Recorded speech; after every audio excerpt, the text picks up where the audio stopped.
Bonjour à tous et bienvenue pour un nouvel épisode du Steward Voyageur qui devient comment devenir PNC. Aujourd'hui, dans cet épisode, je vais vous informer qu'il faudra apprendre 3 choses avant votre première journée d'hôtesse de l'air et de steward.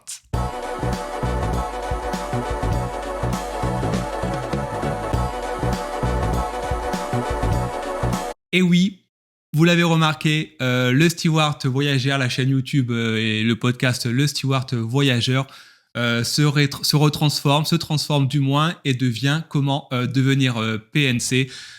Pourquoi ce changement de nom ? Tout simplement pour que ça soit plus en phase avec l'objectif de la chaîne YouTube et du podcast et également plus en phase par rapport au site internet comment devenir pnc.com où je retranscris tous les épisodes, où c'est écrit en article, où il y a la newsletter, etc. Pour que ça soit plus régulier, plus conforme à tout ça, j'ai renommé la chaîne YouTube et le podcast en comment devenir PNC. Au global, pour vous, ça ne change évidemment pas grand-chose. C'est à peu près un épisode tous les 15 jours, voire 3 semaines. Et on parlera toujours autant de comment devenir hôtesse de l'air et steward sur le fond. Ça ne change pas énorme, c'est juste un peu la forme, le nom qui évolue. Toujours est-il, peu importe le nom au final que la chaîne prend, si vous n'êtes pas encore abonné, faites-le dès à présent, que ce soit en vidéo si vous m'écoutez, vous regardez sur YouTube, et également en audio si vous m'écoutez en podcast, que ce soit sur Apple Podcast ou bien encore Spotify.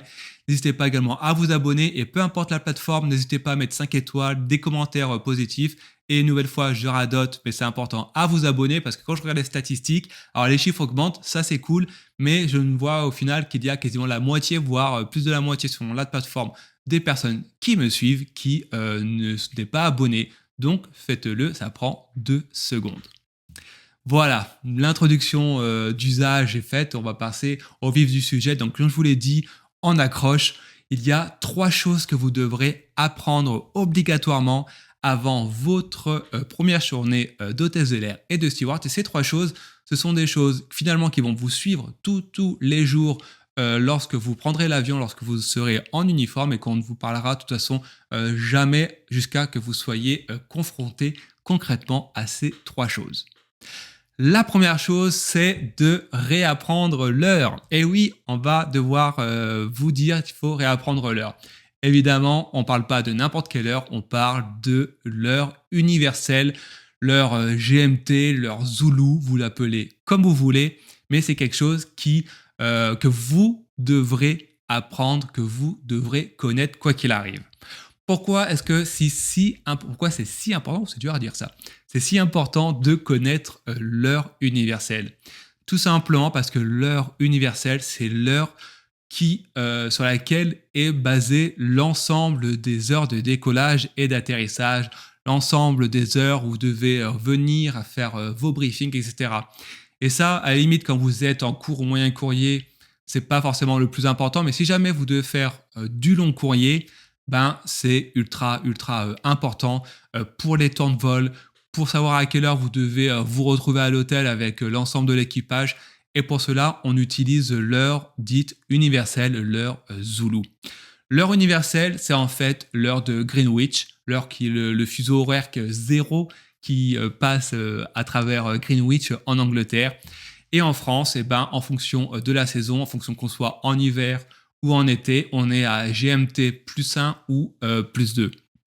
Par exemple, à l'heure actuelle, donc j'enregistre, on est au mois de mai, donc on est en heure d'été, et là, il est précisément 15 heures. Donc c'est 15 heures heure locale, mais vu qu'on est en heure d'été, qu'on est dans le fuseau horaire parisien, à ce moment-là, c'est GMT plus 2, donc ce qui fait l'heure Zulu qui est à 13 heures. Si on avait été en hiver, on serait à l'heure d'hiver, et à ce moment-là, on serait à 14 heures Zulu. Et cet horaire, ça peut paraître anodin, mais franchement, c'est vraiment la base qu'il faut savoir. Par exemple, j'ai ressorti ma montre de travail que j'utilise au quotidien. Alors, c'est une vieille montre, d'accord ? C'est une vieille montre que j'avais achetée quand j'ai commencé ma carrière de steward, une montre Zulu. Et pourquoi je vous la montre ? Parce que à l'époque où on n'avait pas les smartphones, l'iPhone venait à peine de sortir, on était à l'iPhone 1, il n'y avait même pas la 3G dessus. Donc en fait, là-dessus, sur ma montre, il y a 2 horaires, et ces 2 horaires me permettent du coup d'avoir et l'heure locale et l'heure Zoulou. Et ça, c'est franchement au quotidien, c'est juste génial. Parce que du coup, pour les temps de vol, etc., lorsque vous traversez des fuseaux horaires, eh ben, ça me permet d'avoir toujours la même heure. Et lorsque, par exemple, vous discutez avec les pilotes, lorsque vous leur demandez à quelle heure on atterrit, ils vont dire l'heure d'atterrissage, c'est 15 heures Zoulou, par exemple. Et si on vous dit ça et que vous ne savez pas ce que c'est, concrètement, vous passez déjà d'une pour une quiche, et de D, ça peut être finalement source de danger, de risque, parce que si on ne parle pas la même heure, au final, ça peut être un risque au niveau de la sécurité. Donc, première chose qu'il vous faudra apprendre, quoi qu'il arrive, c'est l'heure universelle. Parler avec l'heure universelle ou l'heure Zoulou. Et en parlant de Zoulou, et vous avez peut-être à la porte la transition avec le deuxième point, c'est Zoulou, c'est la lettre Z de l'alphabet aéronautique, et c'est la deuxième chose qu'il vous faudra apprendre quoi qu'il arrive, c'est l'alphabet aéronautique. L'alphabet aéronautique, c'est Alpha, Bravo, Charlie, Delta, Echo, Fox, etc., jusqu'au Z, Zulu. Et ça également, c'est quelque chose d'ultra important à connaître. Pourquoi ? Parce que là, pareil, avant, je vous faisais part de la sécurité, avec les leurres, c'est également la même chose au niveau de la sécurité avec les lettres. Il est extrêmement important de ne pas se tromper lorsqu'on donne une information, lorsqu'on veut échanger avec, pour nous de part, entre nous et le poste de pilotage, par exemple, hôtesse de l'air et steward entre nous également, lorsqu'on dit c'est tel passager à tel endroit, on va dire il est peut-être en rangée 40 delta, on dira pas 40 D, mais 40 delta ou alpha par exemple. Et ça, c'est extrêmement important de connaître l'alphabet pour ces raisons. Et même par exemple, lorsque vous devez communiquer avec l'agent de sol, les agents de sol avec qui vous avez affaire à l'aéroport, parfois on va vous envoyer à un endroit dans l'aéroport, votre centre des opérations va vous appeler en disant écoute, tu as rendez-vous à la porte 23 Roméo. Si on te dit 23 Roméo, si on vous dit R, peut-être que vous allez confondre avec une autre lettre. Donc c'est extrêmement important de connaître l'alphabet aéronautique.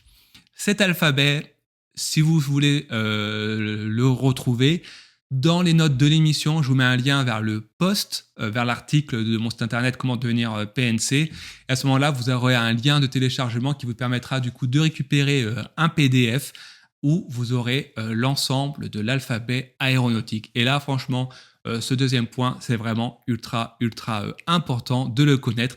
Et d'ailleurs, par exemple, dans la compagnie aérienne pour laquelle je travaille, cela fait partie du tout premier test que vous passerez lorsque vous serez recruté pour voir si oui ou non vous l'avez appris, car la sécurité, ça passe aussi par la connaissance de cet alphabet. Troisième point à connaître, et là également, par exemple pour la compagnie chez qui je travaille, ça fait partie des tests où vous pouvez potentiellement être recalé lorsque vous intégrez la compagnie. Si vous ne connaissez pas cette troisième chose, cette troisième chose, ce sont les codes aéroportuaires.